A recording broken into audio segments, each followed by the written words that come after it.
Samantala sa Vancouver, isang kababayan ang nais ibida ang panlasang Pilipino sa syudad sa pamamagitan ng ipinagmamalaking chicken inasal. Silipin po natin sa report ni Arvin Joaquin. All my job is an admin, but my heart is a chef. Bata pa lang daw, mahilig nang magluto si Yolanda Servidad.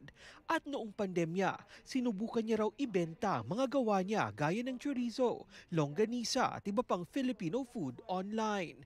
Pero aniya, ang pinakapumatok, ang chicken inasal na naging daan din para simulan ang negosyong Romeo Must Taste. I serve the chicken the way we serve back home.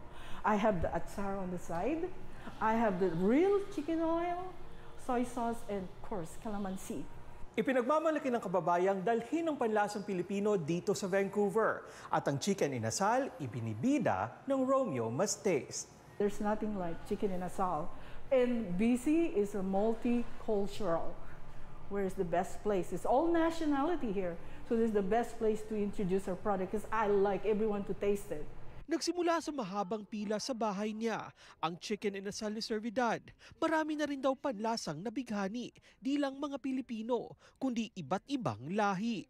Gaya ng ilang turista mula Amerika na dinadayo pa raw ang inasal niya, o di kaya'y mga residente ng British Columbia na nais matikman ang ipinagmamalaking pagkain ng kababayan. Pinapakyaw nga kung minsan, at the end of the day, especially weekends, it's all gone. Mula sa pagsisimula noong pandemya, full-time nang tinututukan ni Servidad ang negosyo. Di niya raw alintana ang mahabang oras ng trabaho dahil mahal niya ang ginagawa. I love doing it. I love everything about it in cooking. And because people love the food, that's my inspiration coming here every day, even though it's tiring, long hours work, I don't mind. When you see their smile and the comments, that means a lot to me. Bukod sa pagdala ng panlasang Pinoy, sentro rin ang pamilya ni Servidad sa negosyo. Sa katunayan, ang pangalang Romeo Must Taste hango raw sa kapatid niyang si Romeo na sobrang pihikan sa pagkain. Kaya nilagay ko Romeo Must Taste, the food must be good. Good enough for Romeo. Good enough for Romeo. So good enough for everyone else. For everyone else now. Nais niya raw magbukas pa ng ibang lokasyon nang mas marami pang tao sa Canada ang makatikim ng chicken inasal na proudly Pinoy.